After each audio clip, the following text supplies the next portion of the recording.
Diwawancara ya Ibu untuk kegiatan yang saya observasi pada hari ini. Sebelumnya saya mengucapkan banyak terima kasih karena sudah dipersilahkan untuk observasi di sekolah Ibu yang dipimpin ini.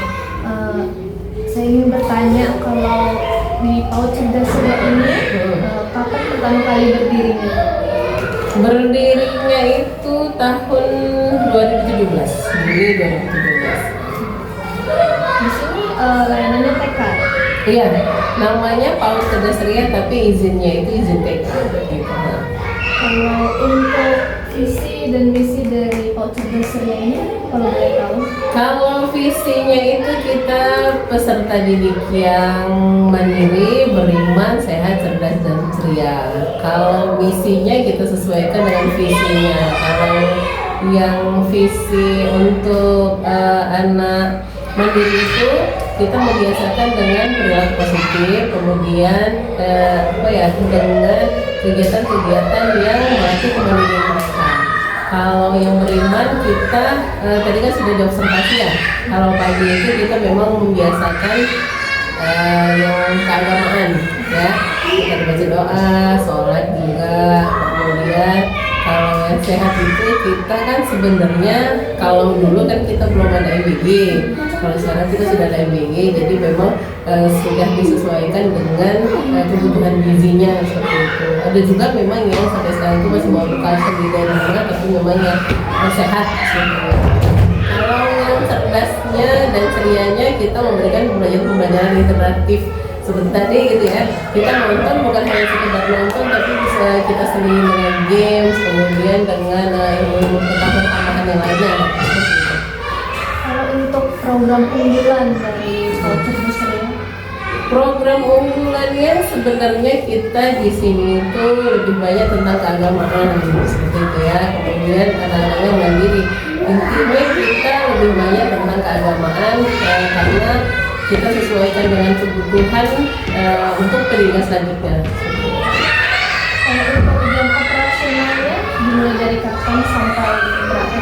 Jam operasional itu sebenarnya kita sekolah dari Senin sampai Sabtu. Kalau Senin sampai Kamis itu dari jam 8 sampai jam 11. Kalau hari Jumat dan Sabtu itu dari jam 8 sampai jam 10. Apa saja aspek-aspek pengembangan yang biasanya dikembangkan di sekolah ini? Kalau aspek perkembangannya itu kita yang memang standar sesuai dengan kurikulum ya, gitu ya. Jadi kita itu ada 6 aspek sebenarnya. Jadi 6 aspek itu ada aspek ada aspek bahasa, agama, sosial, kemudian kognitifnya, motoriknya, kemudian keagamaannya 6 gitu ya. Berarti ada 6 gitu. Seperti itu.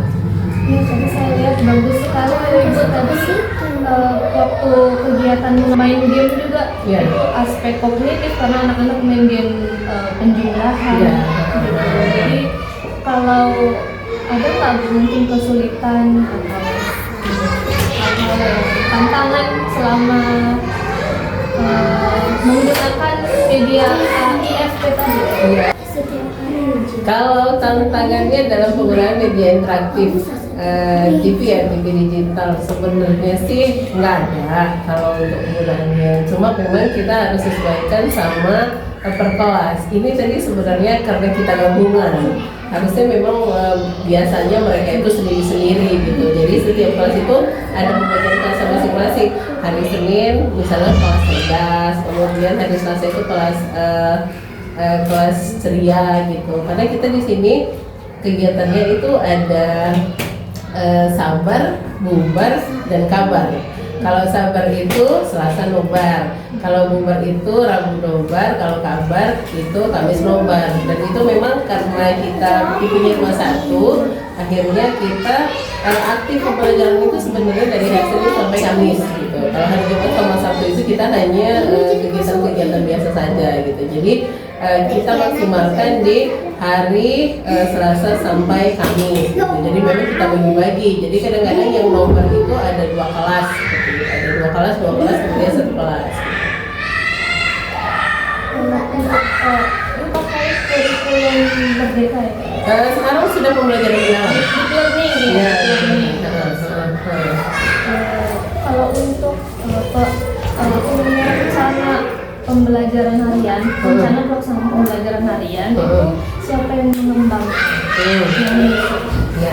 Kalau untuk RPPH ya, kalau untuk harian itu sebenarnya mulai dari harian, kemudian program itu kita sebenarnya sama-sama. Tapi kalau untuk RPPH itu sebenarnya mereka sendiri, guru-gurunya sendiri yang menulis, mereka sendiri yang mendesain, kemudian mereka yang ini ya seminggu ke depan itu mereka harus belajar apa mereka sendiri yang mau buat gitu. Karena kita di sini modelnya setiap seminggu sekali mereka harus setorin RPP gitu. Jadi batas pengiriman RPPH itu di hari Minggu jam 12 malam gitu. Jadi itu memang RPPH yang dibuat itu untuk seminggu depan.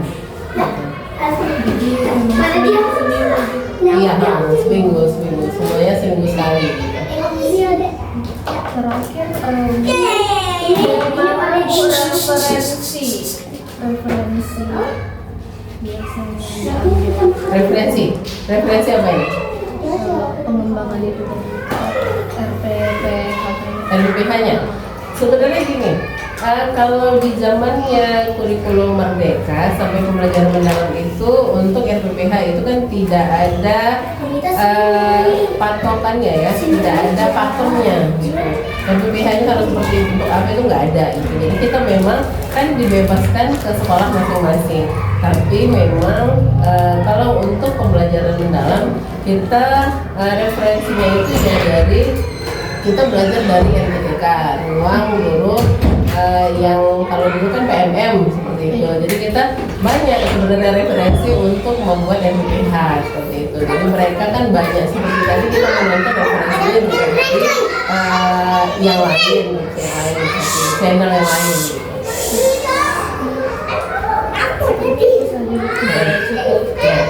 Pertanyaan sudah sangat membantu sekali. Terima kasih ya Ibu. Ya.